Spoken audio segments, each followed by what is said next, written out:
A few months ago, I talked about how feminist icon Naomi Wolf had gone completely off the deep end concerning COVID and sheltering in place and mask guidelines meant to reduce the spread of a deadly pandemic.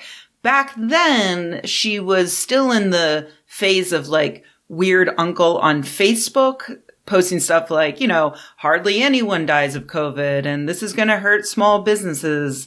And if I don't go out to a restaurant for dinner, how can I possibly get vitamin D? But since I made that video, she's gotten way worse. Here are just a couple of her greatest hits.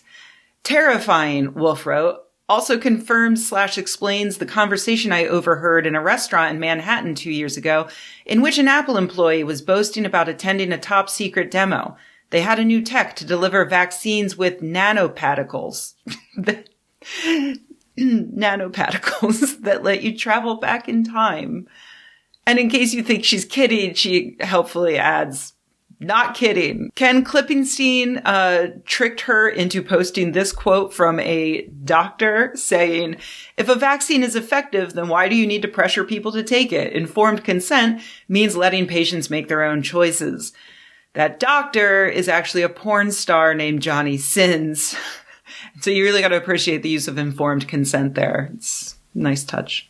One of her last tweets before Twitter finally banned her last week was this gem.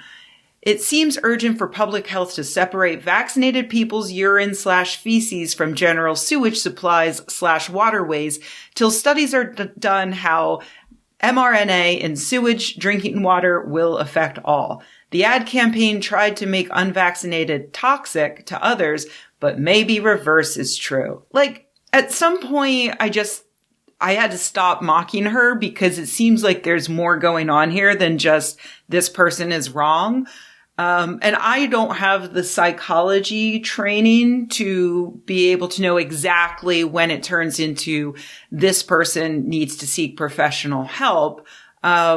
And making fun of them isn't really going to help anyone. But also, Naomi Wolf has this huge audience. And while I'm glad that Twitter banned her, because deplatforming does work, I'm afraid that she still has a decent sized audience that believes the completely bonkers things she says. As evidence, check out this flyer for the Liberate Our 5 Freedoms event, an anti-vaccination rally and, Potluck, headlined by Naomi Wolf and taking place on Juneteenth. Juneteenth.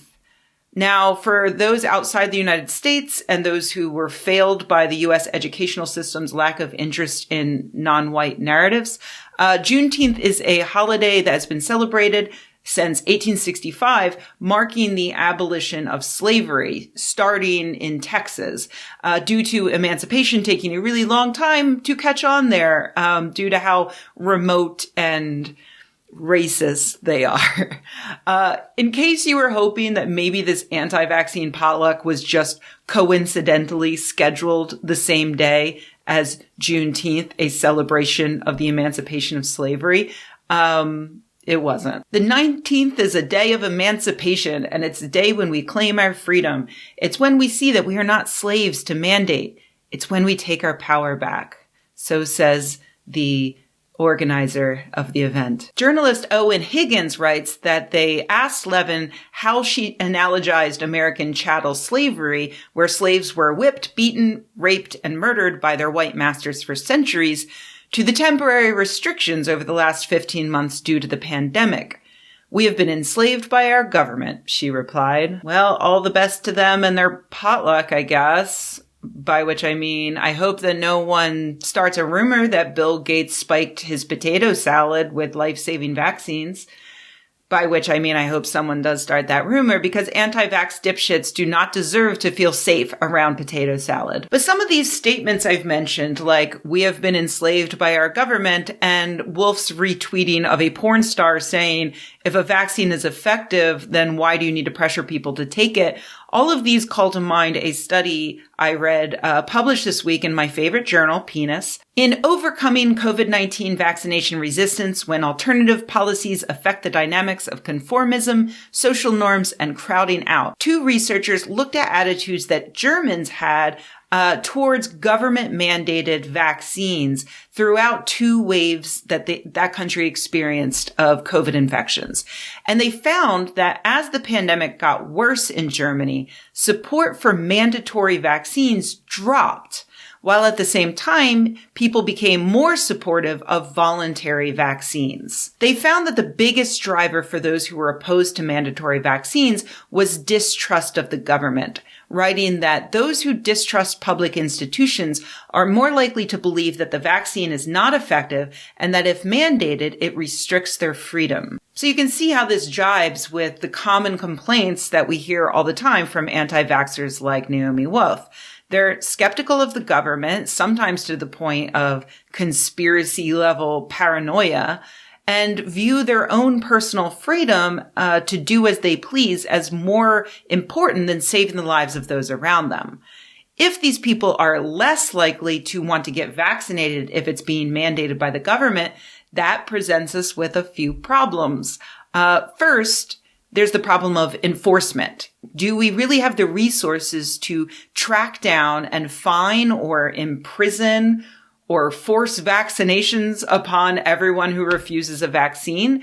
Probably not. So that means that we might end up with more unvaccinated people wandering around. Also, even if the mandate does force people to get vaccinated unwillingly, that will only increase the politicization of science and health, further driving people to the Naomi Wolf end of the spectrum and possibly creating more anti-science extremists who think that the government is injecting us with dangerous chemicals against our will.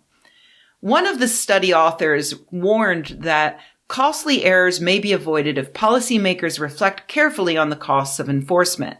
These could not only increase opposition to vaccination, but also heighten social conflict by further alienating citizens from the government or scientific and medical elites. So yeah, that leaves us in a really tricky position. If we manage to give out vaccines to everyone who wants them, but then are still left far behind when it comes to herd immunity, would it be good or would it actually be counterproductive to create a government mandate?